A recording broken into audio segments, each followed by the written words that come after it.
রাতের শেষ প্রহর, ছোট এক ভাঙাচোরা টিনের ঘর, বাংলাদেশের গ্রামে।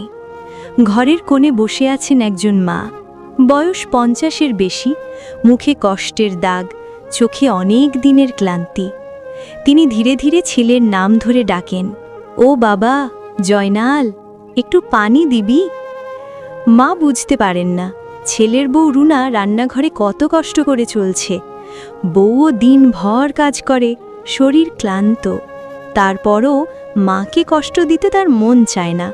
কিন্তু সংসারের চাপ, দারিদ্র্য, মানসিক স্ট্রেস সব মিলিয়ে মাঝে মাঝে গলার স্বর কঠিন হয়ে যায়। জয়নাল সব কিছুর মাঝে আটকে যায়। সে আফসোস করে, হায় আল্লাহ, কিভাবে আমি দুদিকে শান্তি রাখব? এক রাতে রুনা ভুল করে একটু জোরে কথা বলে ফেলে মায়ের সাথে। মা চুপচাপ, কিন্তু মায়ের নরম হৃদয় ভিতরে ভিতরে কাঁদে। হাদিসে আছে, জান্নাত মায়ের পায়ের নিচে।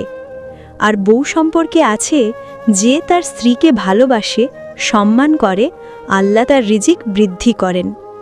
জয়নাল এই দুই শিক্ষা গভীরভাবে মনে করে। সে রাতে জয়নাল ঘুমাতে পারে না। সে ভাবে, আমি যদি মাকে কষ্ট দিই, জান্নাত হারাবো, আর স্ত্রীকে কষ্ট দিলে সংসার ধ্বংস হবে।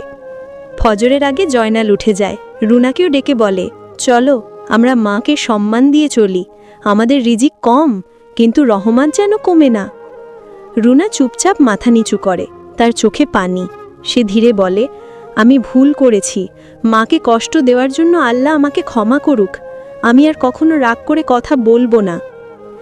দুজনে মিলে যখন মায়ের কাছে যায়, মা মৃদু হাসে, বলেন, বাবা, সংসার চালাতে কষ্ট হবেই, কিন্তু ভালোবাসা হারিও না। সেদিন জয়নাল মায়ের পা ধরে বলে, মা, তুমি আমার জান্নাত, তোমাকে আমি আর কখনো কষ্ট দেব না। আর রুনা বলে, মা, আমি আপনার মেয়ে, আমাকে মাফ করে দিন। মায়ের চোখে পানি চলে আসে। তিনি দুজনের মাথায় হাত রেখে দোয়া করেন, আল্লাহ তোমাদের ঘর শান্তিতে ভরিয়ে দিক, রিজিকে বরকত দিক। হাদিসে আছে, যে ব্যক্তি মা বাবাকে সন্তুষ্ট রাখে, আল্লাহ তার জীবনে সহজই করে দেন। আর যে দাম্পত্যে শান্তি বজায় রাখে, আল্লাহ তার ঘরকে রহমতে ঢেকে রাখেন। এভাবেই ছোট্ট টিনের ঘরটি আবার শান্তিতে ভরে যায়। একটা কথা মনে রেখো, মায়ের দোয়া আর স্ত্রীর শান্তি, এই দুই মিলেই ঘর আল্লাহর রহমতে আলোকিত হয়ে ওঠে। আমাদের চ্যানেলটি সাবস্ক্রাইব করে লাইক, কমেন্ট, শেয়ার করবেন প্লিজ।